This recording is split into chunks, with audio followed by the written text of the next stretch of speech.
Without the technology to build a society supported by self-sufficient robots, Charlene hypothesized that a reasonably modest percentage of a population could comprise a workforce that could provide all of the products and services needed to support a modern middle-class standard of living for each individual. Only a portion of the population at any given time would need to participate in the workforce. She demonstrated her idea using a small hypothetical village. She uses the universal necessities of water, food, clothing, and shelter and assumes a population of 100 villagers, purposely leaving out the variables of age and gender. Quote, if 10 villagers work to transport water to the village, 20 villagers farm the land, 10 villagers hunt, 10 villagers make and mend clothing, 10 villagers build and repair shelters, and 10 villagers cook, then 30 villagers will be without work. The villagers who are working will each benefit directly from what they are doing that day. If a villager is carrying water, he will be drinking some of it. If he is farming, he will be eating some of the harvest. He will also directly benefit from what all the other villagers are doing that day. So he is working for himself, and concurrently he is doing enough to benefit the other villagers. Now let's say that he finds himself stuck doing a task that he doesn't like at all. We'll say for him it is transporting the water. To avoid any individual getting stuck doing one task, the village decides to rotate the different jobs every day. So, you transport water today, but tomorrow you get to hunt, and the next day you make and mend clothes, etc. Now, you still may hate to transport water, but you only have to do it once every 6 days.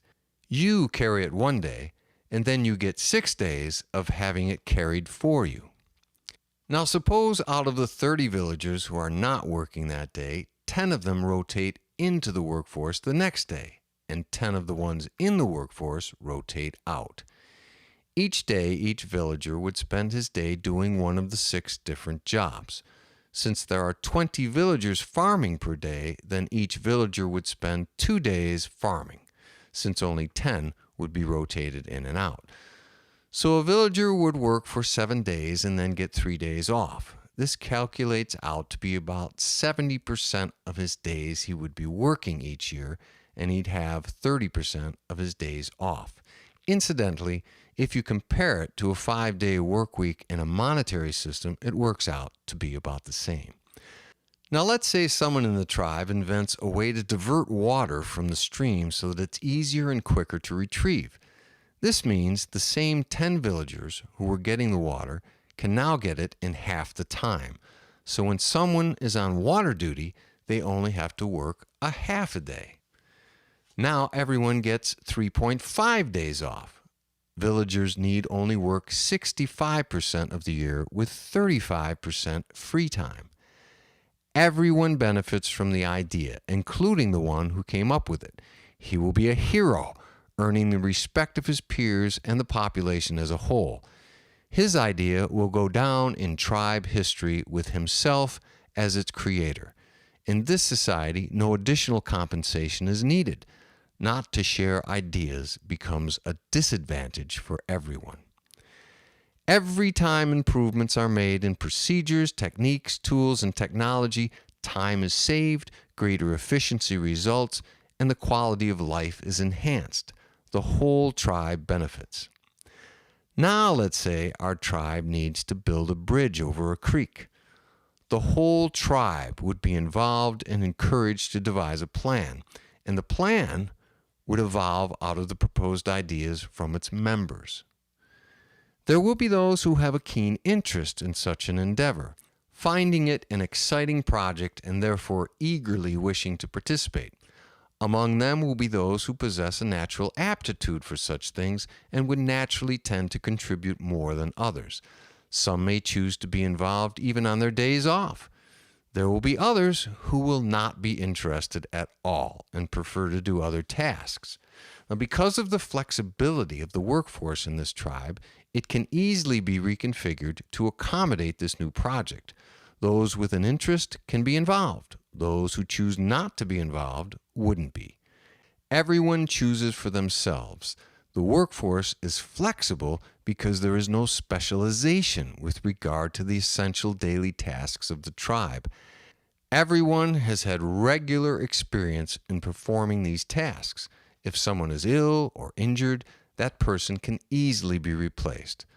Certain individuals will undoubtedly possess more skill in certain areas and therefore be sought out in given situations, but all tribe members participate equally on a basic level in all functions. The workforce has depth, diversity, and flexibility. This gives everyone a knowledge and appreciation of why and how the quality of life is the way it is. As know-how and technology expands, more will be accomplished by fewer man-hours. Instead of worrying that people are out of work and jobs scarce, everyone will rejoice that the workforce hours can be reduced, giving people more free time without any standard of living loss.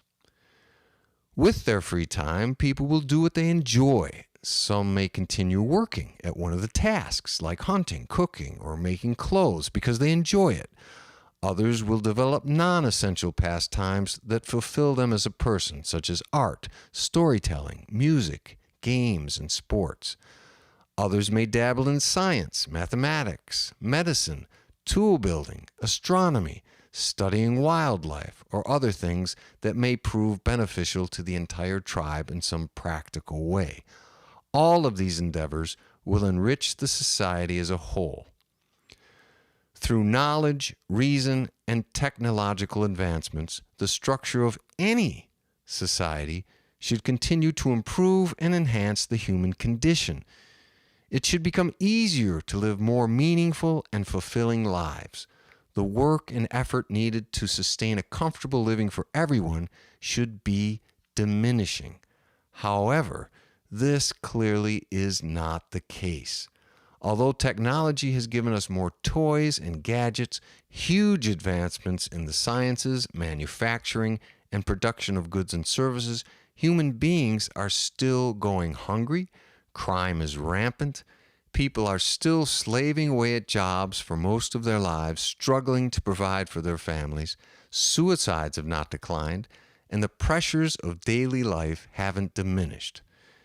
The underlying antagonist here is money. It's what keeps the better part of humanity perpetually stuck in a meaningless rat race. Isn't it about time for a change? Isn't it time to move on? End quote.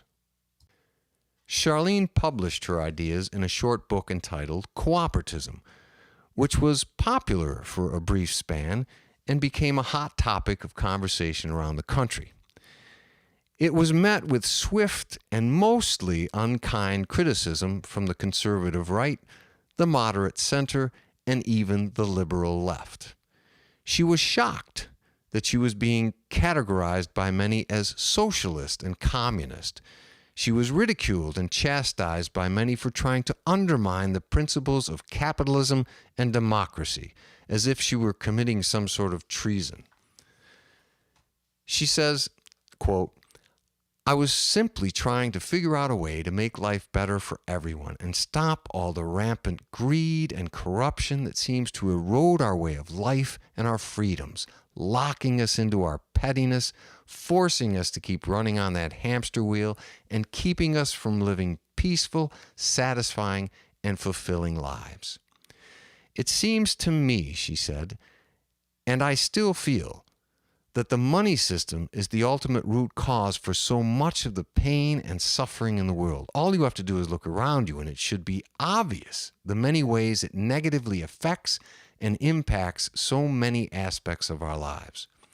Okay, maybe cooperatism isn't the answer, but I still firmly believe that neither is the money system. Surely humanity can collectively envision and implement a system far more supportive of human life, a system far more enriching. For good or bad, I have made my case. I have shared it with the world. You can compare it to all the other ideologies you want. Socialism, communism, despotism, liberalism, fanaticism, totalitarianism, etc. But the fact remains that our current system doesn't seem to be making us as a nation, as human beings, any happier or any more fulfilled.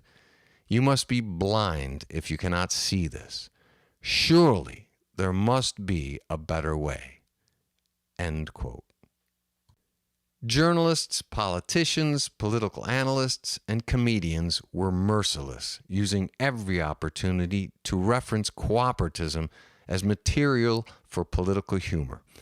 Eventually, the novelty wore off, and people became focused on other things.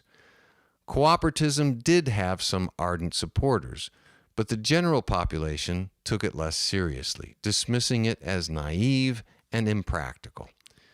Charlene attained a degree of notoriety which she used to spark a career as a fictional writer. She never took the idea of cooperatism any farther.